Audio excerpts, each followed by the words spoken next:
एकादशी व्रतम पुण्यम सर्व पाप प्रणासनम। अर्थात एकादशी व्रत सारे पापों का नाश करने वाला और परम पुण्यदायक होता है। जय श्री हरि विष्णु। धार्मिक मान्यता के अनुसार जो भक्त एकादशी के दिन भगवान विष्णु और माता लक्ष्मी की विधि विधान से पूजा करता है, उसे अखंड सौभाग्य, आरोग्य, धन समृद्धि की प्राप्ति होती है।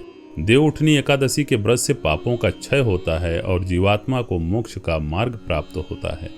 इस दिन तुलसी विवाह का आयोजन करना अत्यंत शुभ माना जाता है, क्योंकि यह धर्म और संसार के पुनः जागरण का प्रतीक है। भक्तगण दीपदान, संकीर्तन और हरिनाम स्मरण के माध्यम से भगवान विष्णु की आराधना करते हैं, जिससे जीवन में आध्यात्मिक प्रकाश और सुख शांति का संचार होता है। अगर आपने अभी तक तुलसी विवाह की कथा नहीं सुनी है तो आपको हमारे ही चैनल पर मिल जाएगा, अभी सुन लीजिएगा। एकादशी व्रत की तिथि 1 तारीख को है या 2 तारीख को है, मुहूर्त क्या होगा, व्रत का समापन, व्रत का पारण समय, पूजा की सही विधि की जानकारी, ये सारी चीजें आपको जानना बेहद आवश्यक है। अगर ये सारी चीजें आप जानना चाहते हैं तो गूगल में सर्च कर लीजिए sursaritya.in, आपको ये वेबसाइट मिल जाएगी। यहाँ पे आपको तुलसी विवाह की कथा भी मिल जाएगी और एकादशी व्रत कथा 2025 प्रबोधनी एकादशी की पौराणिक कथा, तिथि, मुहूर्त और महत्व, ये आर्टिकल भी मिल जाएगा, हिंदी में ही है। चलिए कथा को प्रारंभ करते हैं। एक समय की बात है, एक राजा के राज्य में सभी लोग एकादशी का व्रत रखते थे। राजा स्वयं, उसकी प्रजा, नौकर चाकर, यहाँ तक कि पशुओं तक को भी एकादशी के दिन अन्न नहीं दिया जाता था।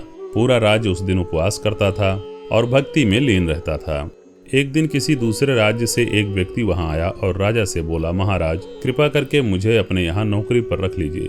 राजा ने कहा, ठीक है, तुम्हें काम पर रख लिया जाएगा, लेकिन एक शर्त है, हर दिन तुम्हें भरपेट भोजन मिलेगा, पर एकादशी के दिन अन्न नहीं मिलेगा।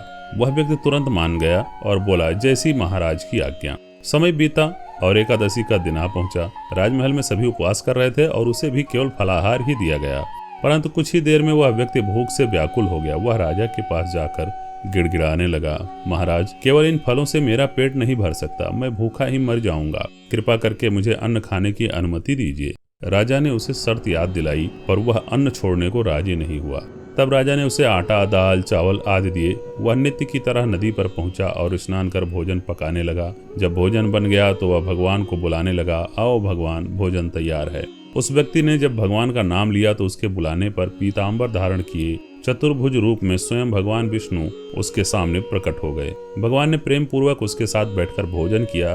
भोजन समाप्त होने पर वे अंतर्ध्यान हो गए और वह व्यक्ति अपने काम पर लौट गया।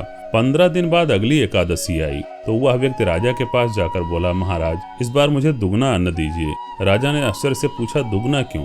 तब वह बोला, महाराज पिछली बार तो मैं भूखा ही रह गया था, क्योंकि मेरे साथ भगवान भी भोजन करते हैं, इसलिए जो फलाहार मिलता है वह हम दोनों के लिए पर्याप्त नहीं होता। यह सुनकर राजा चकित रह गया। उसने कहा, मैं विश्वास नहीं कर सकता कि भगवान तुम्हारे साथ भोजन करते हैं। मैं तो वर्षों से व्रत और पूजा करता हूँ, परंतु भगवान ने मुझे कभी दर्शन नहीं दिए।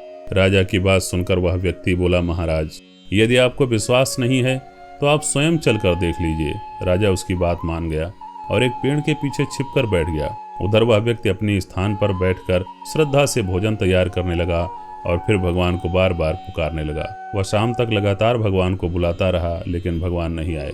अंत में वह व्याकुल होकर बोला, हे प्रभु, यदि आप आज नहीं आए तो मैं अपने प्राण त्याग दूंगा। यह कहकर वह नदी की ओर बढ़ा। तभी भगवान ने देखा कि वह सच्चे मन से प्राण देने को तैयार है, तो वे तुरंत प्रकट हो गए। पीताम्बरधारी भगवान विष्णु ने उसे रोक लिया और प्रेम पूर्वक उसके साथ बैठकर भोजन किया। भोजन के बाद भगवान ने अपने विमान में बिठाया और उसे अपने धाम ले गए। यह दृश्य देखकर राजा अत्यंत भाव विभोर हो गया।